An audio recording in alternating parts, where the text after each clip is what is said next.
Hello and welcome to the Certified Information Systems Auditing, or CISA class. My name is Chrys Thorsen, and we're going to be going over what you need to know to prepare for the CISA exam. If you come from a technology background like I do, it's not just about port scanning and looking for open passwords and things like that. Instead, it is a much broader topic. So we're going to be covering things like the audit process itself and IT governance. We'll also talk about the system and infrastructure lifecycle maintenance and management.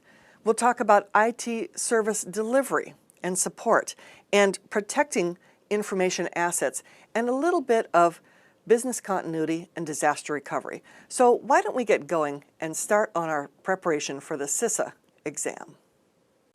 All right, let's get started in our studies on CISA. Let's first talk about the process.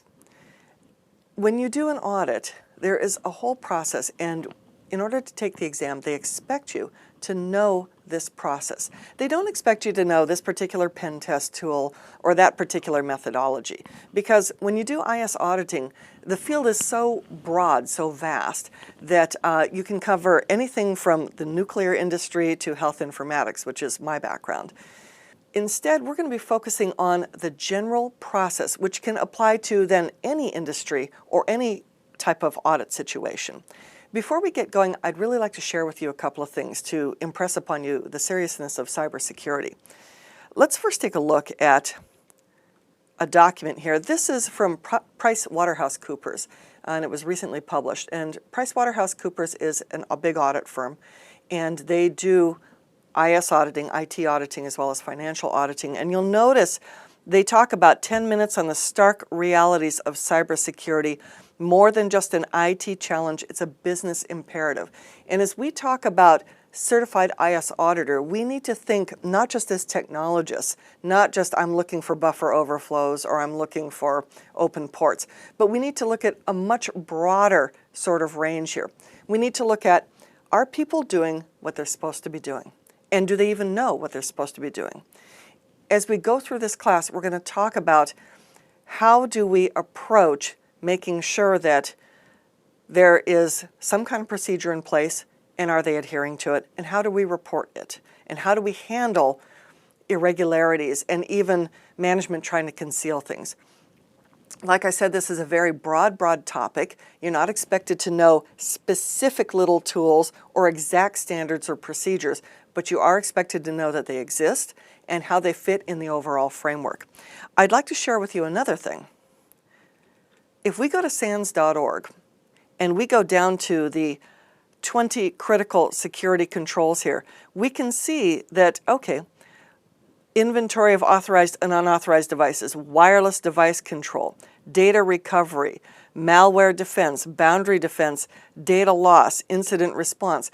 Yes, these are the topics that we're very comfortable with as technologists. We need to, as the auditor, look beyond that. We need to see, okay, is there even some kind of control or procedure in place? So this is what we're going to be focusing on. Why don't we get going on talking about the audit process? Starting out with, we're going to talk about what ISACA is all about. An ISACA is actually an acronym that they use now. It used to actually stand for something longer. Get to that in a moment. We'll talk about developing and implementing an audit strategy and how you plan for and conduct an audit. However, again, because this can be everything from automotive to government, there are no specific individual one-size-fit-all plans. However, there are many recommendations, standards, and guidelines and procedures and tools that we're going to take a quick look at on the ISACA site. We'll talk about conducting that audit, like I said. We'll talk about also evidence life cycle and how do you maintain evidence and how do you make sure the evidence is relevant and it's good. And we'll talk about communicating issues and risks, and we'll talk about supporting the implementation of risk management and control practices. So let's talk about ISACA. And this is the term ISACA is now, they call themselves by that only, the acronym only, but it used to stand for the Information System Audit Control Association. They don't use that whole big name anymore. If we go to ISACA's site, we can familiarize ourselves a little bit with them.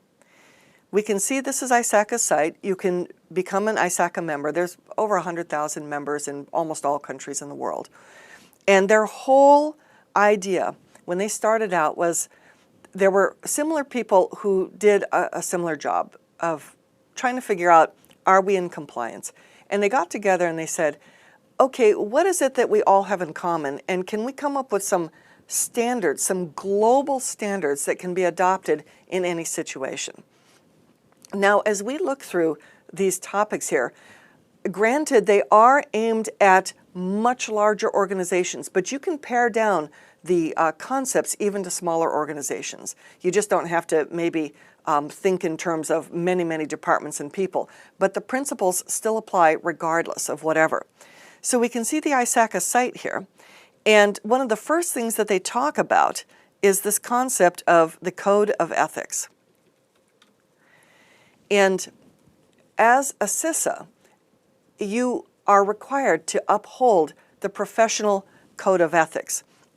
And basically, it's about how you conduct yourself, how you protect your client's assets, and how you do your audit and how you report your findings.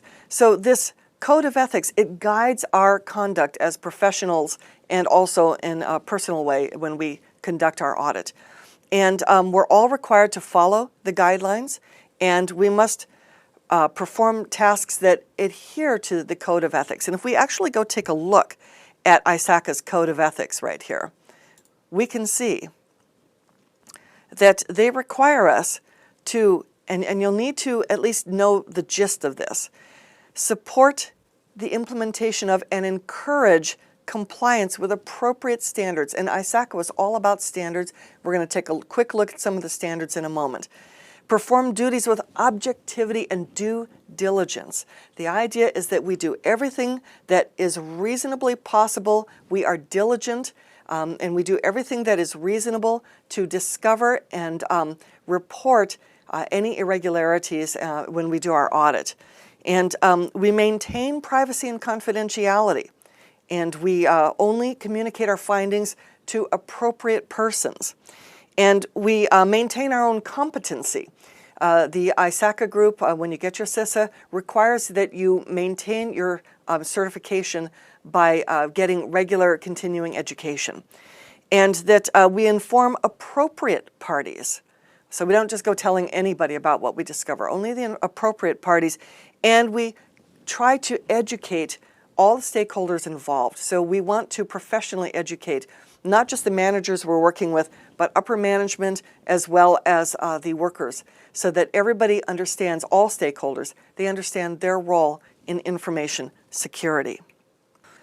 When we talk about auditing, auditing is not, like I said, just scanning for open ports, looking for default passwords, services that need to be shut down. It is about looking at whole processes. How do you guys actually do this? I mean, if you're creating this, how do you go from here to here in every process that you go through to get to here? In larger organizations, they have established processes, and these are processes that have worked for them for a very long time. And a good organization that's doing its own due diligence will have established standards and procedures. There are also, depending on the type of industry, lots of regulatory requirements. And as an auditor, we need to understand, first of all, well, how is it that you guys do things? How is it that you want to do things? What's your best practice? Now, what's the industry best practice? What are any government regulations? So you can see that if you're an auditor, you need to know, first of all, the industry you're working in. And you need to understand the process of this particular business that you're looking at. And I assure you, you're not going to be doing it alone. You'll be part of a larger team, and you'll be doing things that work with your own particular skill set. So it's all process and procedure. What are your procedures? Are you guys actually washing your hands before preparing food kind of thing? Are you actually locking desktops before you leave your workstation? Are you actually closing server doors?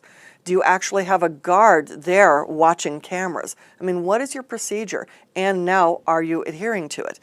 Then also, not only that, but what is the actual organization itself? Are there any gaps in the way the organization is set up? As well as job functions. So we're going to be auditing how people, individuals do their jobs. And we're not trying to come down on them like the cops or anything. We're trying to help organizations determine, are they on target?